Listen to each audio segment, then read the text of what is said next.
The story revolves around a young man who grapples with irresistible disembodied voices engaging with him and dictating his actions, leaving him unable to ignore or resist their desires. However, his situation takes a dark turn when his struggles with psychosis lead to a string of murders. Hey guys, welcome back to I Am Movies.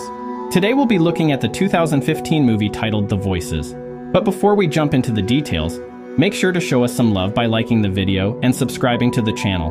Now let's get right into it. We meet Jerry. A likable, cheeky guy secures a job with a bathtub manufacturing company. He does his job diligently and happily, and he also gets along well with his co-workers, which leaves his boss impressed. However, the history of Jerry is not as pleasant as it looks like. He had just been released from correctional psychiatry for the murder of his mother when he was young due to a psychotic experience.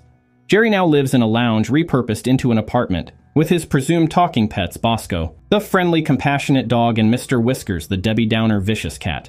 One day, Jerry's boss Dennis requests his help in planning their company's annual picnic party.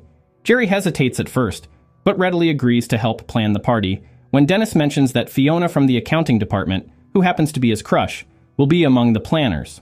Returning home from work that night, Bosco welcomes him excitedly.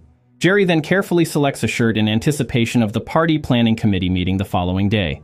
He wants to make a good impression on his beautiful English crush. However, Mr. Whiskers tells him that his co-workers don't like him and only see him as a clown and weirdo. During the meeting, Fiona suggests doing a conga to make the party more fun and exciting, a suggestion Jerry enthusiastically supports. He also sees it as an opportunity to build relationships. The next day, Jerry visits his court-appointed psychiatrist, Dr. Warren. During their session, Jerry excitedly shares his recent experiences. She inquires if he still hears voices, which Jerry denies. However, she sternly reminds him to take his medications. Jerry also seeks her opinion on whether to share his past with his crush at work.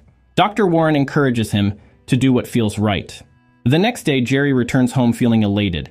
Jerry reflects on the swell time he had with Fiona by his side, looking angelic and ravishing. Bosco shares in his excitement, but Mr. Whiskers dampens Jerry's mood by suggesting Fiona is out of his league. To escape Mr. Whiskers' negativity, Bosco suggests they go for a walk. The following day at work, Jerry visits the accounting department to ask Fiona out, but another female co-worker, Lisa, beats him to it by inviting him for drinks with them. During their hangout, Jerry finds himself captivated by Fiona's beauty and finesse. Afterward, he gives Fiona a ride home and seizes the opportunity to ask her out on a date. Fiona wanted to tell Jerry that she really doesn't like him, was cut off short by Jerry as he already offers to pick her up. Fiona, on the other hand, with no other choice of words, says she can arrange a ride and quickly goes down from Jerry's truck. Back home, Jerry spitefully announces that he's scored a date with Fiona, prompting Mr. Whiskers to eat his words and apologize to him. The next day, Jerry drops by the accounting department to give Fiona an address card for the Chinese restaurant where they'll be having their date. However, he finds her absent, so he leaves the card with Lisa and asks her to deliver it to Fiona. Meanwhile, Fiona hides behind her desk, reluctant to go on a date with Jerry, especially since it clashes with their karaoke night, which she wouldn't miss for a date with someone she doesn't like. Lisa and her colleague Allison suggest she tell Jerry instead of standing him up. Fiona agrees to leave him a message at the end of the workday. Later that evening, Jerry patiently waits at the restaurant, hoping Fiona will show up. However, she's enjoying herself at karaoke night with Lisa and Allison, leaving Jerry alone at the restaurant. Disheartened, Jerry eventually leaves, playing a sad song on his way home where he breaks down. After their karaoke night, Lisa gives Fiona a ride and drops her to their office where Fiona's car is parked. Unfortunately, her car refuses to start, leaving her stranded on a rainy night. Luckily, Jerry runs into her and offers her a ride. Wondering why she didn't show up, Fiona claims she left him a message, but Jerry didn't receive any, and she apologizes to him. Drenched by the rain and shaking from the cold, Jerry offers her a blanket, and she suggests they go have a burger to make up for the night. While driving, they chat about each other's lives, and Fiona mentions that the ladies in her department think he's cool, causing him to laugh. During their conversation, Fiona shares with Jerry her desire to return to London, as Milton is too dull for her. Not long after, Jerry accidentally hits a deer, and it lands on his windscreen. The deer pleads with him to end its suffering. Jerry takes out his knife and cuts the deer's throat, much to Fiona's horror and disgust. She flees from the vehicle into the woods, with Jerry running after her, still clutching the knife. He calls out to her, urging her to stop running, and explains that the deer begged him to end its suffering, assuring her he means no harm. However, Fiona remains unconvinced. Jerry eventually catches up to her and accidentally stabs her. Overwhelmed with guilt, he begins to sob, apologizing as he continues to stab her repeatedly. After the violent act, he smiles with a disturbing sense of satisfaction. Returning home, Jerry heads straight to the shower, consumed by guilt and confusion about his actions. Bosco tries to console him, suggesting that maybe confessing to the police might alleviate his guilt. Reluctantly, Jerry agrees it's the right thing to do. However, Mr. Whiskers scoffs at their thoughts, cynically pointing out that confessing to the police will only land him a jail term, not redemption. Bosco reassures Jerry that he's fundamentally good and that his actions were a mistake, but Mr. Whiskers argues that Jerry's act of killing Fiona was deliberate, pointing out the knife in the car as evidence. Jerry breaks down, lamenting his perceived evilness, but Mr. Whiskers insists he's not inherently evil and that his actions are not unusual. He urges Jerry to dispose of the body quickly before it's discovered. The following day, Jerry returns to the woods to retrieve Fiona's body. On his way back, he stops at a convenience store to pick up some items when he receives a call from his psychiatrist reminding him of their session. During the session, Jerry admits to Dr. Warren that he hasn't been taking his medications. Dr. Warren warns Jerry of the consequences and threatens to report his non-compliance with the institution. Jerry promises to follow and take his pills again in order for them not to take him back. Later that night, Jerry brings Fiona's body home and dismembers it. He places her body parts in containers and stores them, keeping her head in the fridge. After picking up his medication, Mr. Whiskers advises him against taking the pills, warning him of potential loneliness. Suddenly, on his imaginary mind, Fiona's cut head speaks to him from the fridge, commanding him to take his medication, which he obediently does. Moments later, Jerry falls asleep on the couch and dreams about the abuse he and his mom suffered from his father, due to their claims of hearing disembodied voices. Minutes later, when Jerry awakens, we now see a different scene in his apartment. It's the reality that hides inside Jerry's mind whenever he doesn't take his pills. It's dark, foul-smelling, and unkempt, with blood splattered across various surfaces, and Fiona's dismembered body visible in the living room. Jerry tries to communicate with his pets, but they remain unresponsive. Opening the fridge, Jerry finds Fiona's head covered in blood and emitting a foul odor, causing him to vomit. He then throws all of his pills and flush it. Jerry decided he doesn't want to see the dark and horror reality of his actions.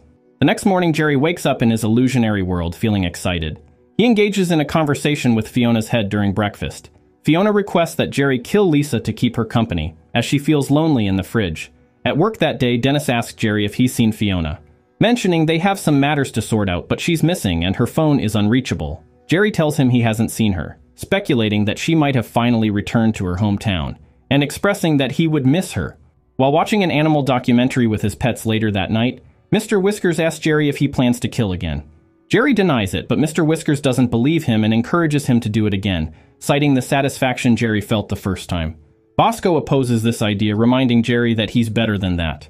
The next day, Jerry visits the accounting department and agrees to go on a date with Lisa. During their conversation that night, they discover they both own cats, and Lisa suggests he come home with her to see her cat. On their way home, Jerry unexpectedly takes another turn and drives to his parents' old house. He shares some memories with Lisa while standing outside the house.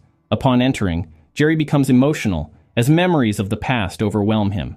Jerry flashes back to when he was younger, and his mother stabbed herself with a piece of glass because she didn't want to be taken to a rehabilitation home. Unable to go through with it, she asks Jerry to end her suffering, and after some hesitation, he complies, stabbing her to death. Back to the present, Lisa finds him crying and asks what's wrong. He shares that his mother died in that house, and being there brings back painful memories. Lisa comforts him and kisses him, which changes Jerry's mood. Lisa asks Jerry to take her home, and he agrees, leaving the knife he intended to kill Lisa with on a countertop. That night, the two end up having an intimate moment in Lisa's house. The next morning, while reflecting on the beautiful moment they shared, Jerry suddenly remembers he has to prepare for work and realizes he isn't even in his apartment, prompting him to hurry home excitedly. Upon reaching home, Jerry announces that he had the best night of his life. But when he opens his fridge, Fiona's head shouts at him, furiously reminding him to get her a friend inside, leaving Jerry terrified. At work, Allison walks in on Lisa and Jerry making out in the copy room, and Jerry excuses himself. Lisa then asks Allison to help her find Jerry's details and get his address as she intends to surprise him. While watching the news that night, the reporter breaks the news that the remains of a stabbing victim were found. Jerry is filled with guilt, which soon turns to dread when the sheriff points at the camera, calling out the serial killer and promising to catch him as if he is addressing him directly. Feeling guilty, Jerry turns off the TV and engages in a heart-to-heart conversation with his pets and Fiona's head. He expresses that he didn't intend to kill Fiona and blames the cat for influencing him. However, Fiona's head asserts that the cat wasn't present when Jerry killed her. Jerry acknowledges that, despite knowing he is the perpetrator, he still feels like he's not. Mr. Whiskers tells Jerry that he can't blame him because he's just a cat, and that whatever he says, it's Jerry saying it. For the first time, Bosco agrees with Mr. Whiskers.